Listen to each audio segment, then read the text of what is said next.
अरे बिद्दू, आज घर में बहुत काम है। आज तुझे स्कूल जाने की जरूरत नहीं है। लेकिन दादी, आज तो स्कूल में मेरा टेस्ट है। अरे एक दिन स्कूल नहीं जाएगी तो ऐसी कौन सी तेरी कलेक्टर की पढ़ाई छूट जाएगी। वैसे भी मैं देख रही हूँ आजकल तो बड़ी भीड़ हो गई है। अपनी दादी की बातें सुनकर बिंदु नाराज हो जाती है। तभी उसकी माँ कहती है, अरे बिंदु, इतनी छोटी बात पे मुंह फुलाने की क्या जरूरत है। दादी बिल्कुल सही कह रही हैं। लड़कियों को तो घर के काम काज सीखना चाहिए।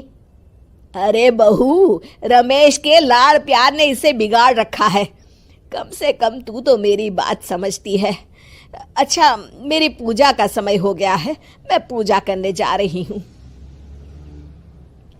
इतना कहकर रमेश की माँ वहां से चली जाती है। इस तरह बिंदु की दादी और माँ दोनों अक्सर उसे घर के कामों में ही उलझा कर रखते थे। कुछ दिनों के बाद राजू और बिंदु के 10वीं के रिजल्ट्स आते हैं। दोनों बच्चे दादी को अपना अपना रिपोर्ट कार्ड दिखाते हैं। शाबाश मेरे लाल, तू तो बड़े अच्छे नंबरों से पास हुआ है। तभी बिंदु कहती है, दादी, मैं भी अच्छे नंबरों से पास हुई हूँ। रमेश की माँ बिंदु को अनदेखा करते हुए कहती है, हाँ हाँ ठीक है, अभी यहाँ खड़ी क्या कर रही है, सुन लिया मैंने। जाकर मेरे लिए चाय बना कर लिया। बिंदु उदास होकर चाय बनाने किचन में चली जाती है। तभी राजू कहता है, दादी, मैं क्रिकेट के कोचिंग सेंटर में एडमिशन लेना चाहता हूँ। अरे वाह राजू बेटा, ये तो तूने बड़ी अच्छी बात कही। तू कल ही अपना एडमिशन करा ले, जितनी भी फीस होगी मैं दे दूंगी। अरे एक दिन मेरा पोता विराट कोहली बनेगा। इस तरह अक्सर रमेश की माँ अपनी पोती बिंदु के साथ दुर्व्यवहार करती थी। कुछ दिनों के बाद रमेश की माँ और उसकी पत्नी दोनों सास बहू मिलकर राजू का एडमिशन अच्छे स्कूल में करवा देते हैं, लेकिन बिंदु का एडमिशन नहीं करवाते।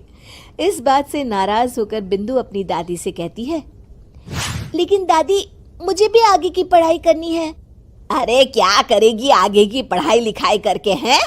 आज से ये पढ़ाई का भूत अपने दिमाग से उतार दे। इतना कहकर रमेश की माँ वहां से चली जाती है। उस दिन के बाद से बिंदु की पढ़ाई हमेशा के लिए छूट जाती है और उसकी दादी उससे घर के सारे काम करवाना शुरू कर देती है। इस तरह उसका सारा दिन घर के कामों में ही बीत जाता था। कुछ दिन बीत जाते हैं और एक दिन रमेश छुट्टियों पर घर आता है। बिंदु को घर के काम करते हुए देख उससे कहता है, अरे बिंदु बेटा, तुम स्कूल नहीं गई? पिताजी, दादी ने मेरा एडमिशन कराने से मना कर दिया है। वे कहती हैं घर पे रहकर घर के काम करना सीख। अपनी माँ का ये बर्ताव देख रमेश को बहुत गुस्सा आता है और वो अपनी माँ से कहता है, माँ, ये तुमने क्या किया? आगे की पढ़ाई के लिए स्कूल में बिंदु का एडमिशन क्यों नहीं करवाया? अरे बेटा, लड़की जात है, ज्यादा पढ़ लिख कर क्या करेगी? वैसे भी शादी के बाद तो इसे घर के ही काम करने हैं ना। तुम किस जमाने में जी रही हो माँ? अगर कल्पना चावला के घर वाले भी तुम्हारी सोच के होते तो क्या वो पूरी दुनिया में हिंदुस्तान का नाम रोशन कर पाती? इसका स्कूल छुड़वाकर तुम इसका भविष्य बर्बाद कर रही हो, लेकिन मेरे रहते ऐसा नहीं होगा।